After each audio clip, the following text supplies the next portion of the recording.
नमस्कार, स्वागत है आपका हमारे स्पेशल बुलेटिन कोरोना को करुणा में। मैं हूं आपके साथ प्रिया सिंह। इस बुलेटिन में हम दिखाएंगे आपको कोरोना से जुड़ी आज दिन भर की तमाम बड़ी खबरें। लेकिन खबरों का रुख करने से पहले एक नजर सुर्खियों पर। सरकार का बड़ा फैसला, चीन को वापस की जाएंगी खराब एंटीबॉडी टेस्ट किट। परिणामों को लेकर कई राज्यों से आ रही थी शिकायतें। दिल्ली से सामने आ रहे कोरोना के हैरान करने वाले आंकड़े, कुल केसों में केवल 18% 60 साल से ज्यादा उम्र के लोग, लेकिन मरने वालों में 52% बुजुर्ग।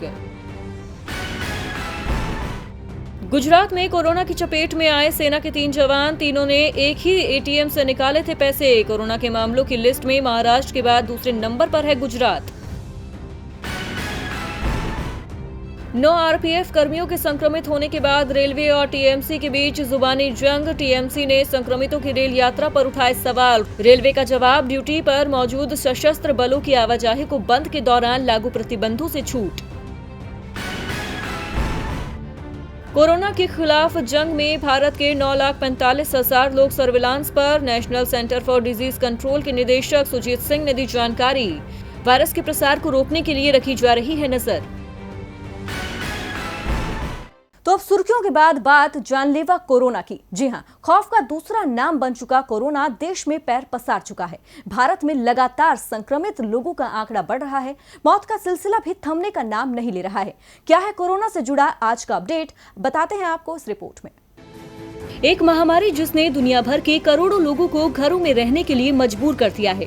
कोरोना वायरस नाम की इस महामारी ने लोगों की जिंदगी अस्त व्यस्त कर दी है।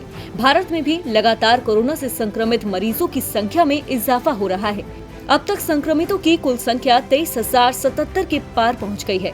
कोरोना से अब तक 718 लोगों की मौत हो चुकी है। 4,078 लोगों को अभी तक ठीक किया जा चुका है। 24 घंटे में 1,684 नए मामले सामने आए हैं और पिछले 28 दिन से 15 जिलों में कोई नया केस सामने नहीं आया है।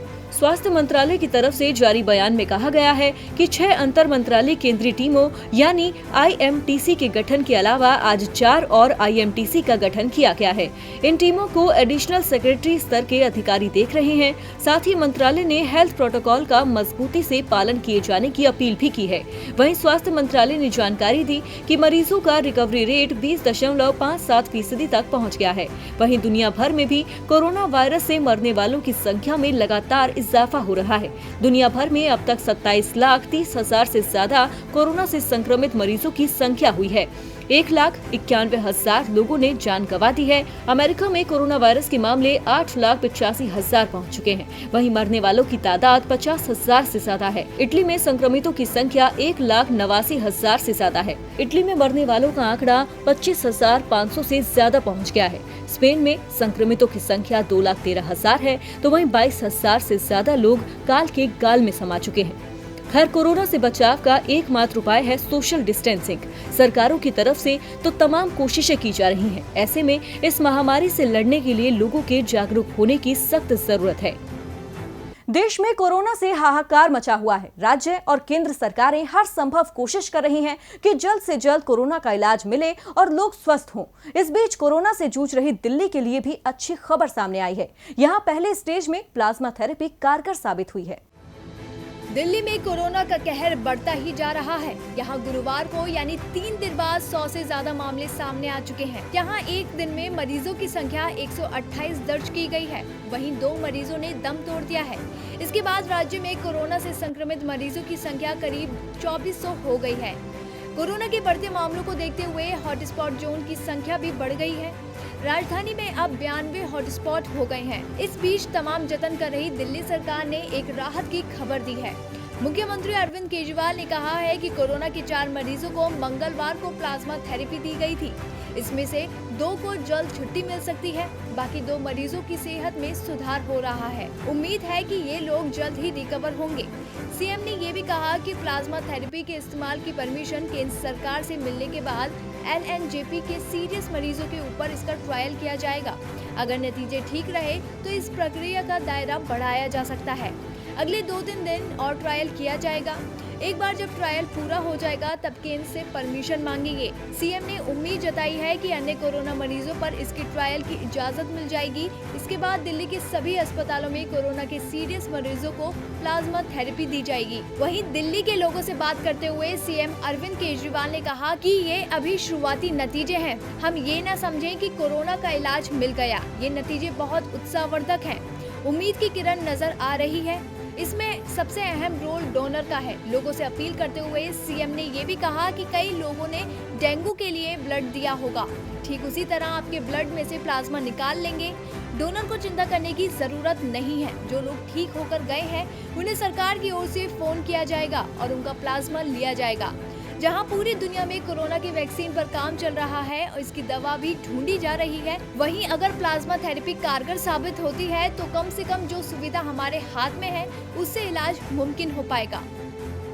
एक तरफ देश की राजधानी दिल्ली में प्लाज्मा थेरेपी के सकारात्मक असर दिख रहे हैं, तो वहीं दूसरी तरफ कोरोना वायरस के खिलाफ जंग में जिस दवा को उपयोगी माना जा रहा था वो फेल साबित हुई है। एक रिपोर्ट देखिए। जिस ड्रग को कोरोना वायरस के संक्रमण में प्रभावी माना जा रहा था वो फेल हो गया है। इस एंटीवायरल ड्रग का नाम है रेमडेसिविर, जो पहले ही रैंडम क्लिनिकल ट्रायल में फेल हो गई।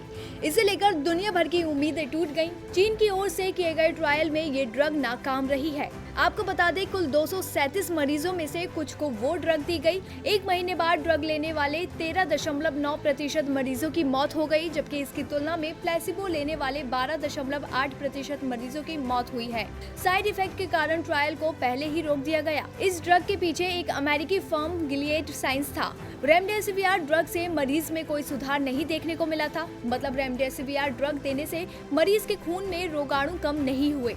इसके फेल होने की रिपोर्ट को WHO ने विस्तार से प्रकाशित किया था। वहीं अमेरिकी फर्म गिलियड साइंस ने विश्व स्वास्थ्य संगठन की पोस्ट को लेकर विरोध जताया है। अमेरिकी फर्म गिलियड साइंस के एक प्रवक्ता ने कहा है, इस तरह के अध्ययनों के परिणाम अनिर्णायक होते हैं। हालांकि जो डेटा है वो रेमडेसिविर से संभावित लाभ को दिखाता है, खासतौर पर उन मरीजों के लिए जिनका इलाज शुरुआती समय में हुआ हो।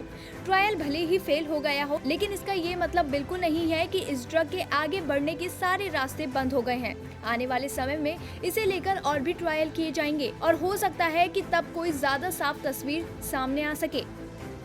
पूरी दुनिया में कोरोना की तबाही बढ़ती जा रही है। इसकी दवा की खोज का इंतजार लंबा होता जा रहा है। देश के कुछ हिस्सों में तो कोरोना संक्रमण के मामले बहुत तेजी से आगे बढ़ रहे हैं। इस बीच गुजरात में डराने वाले आंकड़े सामने आ रहे हैं। गुजरात में कोरोना संक्रमण के साथ साथ मौत के मामलों में भी तेजी से इजाफा हो रहा है। जो रिपोर्ट हम आपको दिखाने जा रहे हैं उससे हमारा और आपका डर लाजमी है। महाराष्ट्र के बाद अगर कोरोना से सबसे अधिक कोई राज्य प्रभावित है तो वो है गुजरात। इसका अंदाजा ऐसे लगाया जा सकता है कि महज 5 दिन में गुजरात कोरोना प्रभावित राज्यों के लिस्ट में 6ठे नंबर से सीधे 2 नंबर पर आ गया है। वहीं राज्य में अब तक 100 से ज्यादा की मौत हो चुकी है और मरीजों के ठीक होने की दर भी सबसे कम है। प्रदेश में अब तक 2600 से ज्यादा मामले सामने आ चुके हैं। इसमें सबसे ज्यादा मरीजों की संख्या अहमदाबाद में है। इस बीच अहमदाबाद नगर निगम कमिश्नर विजय नेहरा की माने तो अगर हालात ऐसे ही रहे तो 31 मई तक कोरोना मरीजों की संख्या 8 लाख हो जाएगी। नगर निगम कमिश्नर का कहना है कि अहमदाबाद में 17 अप्रैल को 600 केस थे, जो 20 अप्रैल को बढ़कर 1200 हो गए। 24 अप्रैल तक ये संख्या 2600 के पार पहुंच गई है। यानी हर 3 दिन में केस 2 गुने हो रहे हैं। पहले ये 4 दिन था। अगर ऐसा रहा तो 15 मई तक केस 50,000 और 31 मई तक 8 लाख केस हो जाएंगे। वाकई ये बेहद डरावना है। इस पर लगाम लगाने की ओर ध्यान खींचते हुए नगर निगम कमिश्नर ने कहा कि हमारा लक्ष्य है कि इसे 8 दिन तक ले जाया जाए। साउथ कोरिया जैसे देशों में केस के 2 गुना होने की रफ्तार को 8 दिन किया गया है। अगर ऐसा होता है तो 15 मई तक हमारे यहाँ 10,000 केस होंगे। आपको बता दें, बढ़ते मामलों के बीच प्रदेश में संदिग्ध मरीजों के सैंपल टेस्ट के लिए बड़ा अभियान भी शुरू कर दिया गया है। गुजरात में कोरोना के टेस्ट के लिए सरकार ने बुधवार से कोविड-19 मोबाइल टेस्टिंग वैन को सड़क पर उतारा है। इन वाहनों को सबसे पहले अहमदाबाद जिले में लगाया गया है, जहां ये अब गांव और तालुका के स्तर पर कोरोना की टेस्टिंग का काम करने में जुटी हुई है। और हमारे खास बुलेटिन के आखिर में बात उस सवाल की जो सबके जहन में है। भारत में फिलहाल पूर्णबंदी है, क्या ये बंद 3 मई के बाद भी बढ़ने वाला है? तो इस सवाल का जवाब जानने के लिए आपको देखनी होगी हमारी ये रिपोर्ट, जिसमें हम बताएंगे आपको क्या कह रहे हैं देश और दुनिया के तमाम एक्सपर्ट्स। भारत में पहला लॉकडाउन 14 अप्रैल तक और दूसरा बढ़कर 3 मई तक हो गया। यानी पूरा देश 3 मई तक बंद है, जहां पीएम मोदी की राज्यों के मुख्यमंत्रियों से फिर बातचीत होनी है। दूसरे लॉकडाउन की समीक्षा होना बाकी है।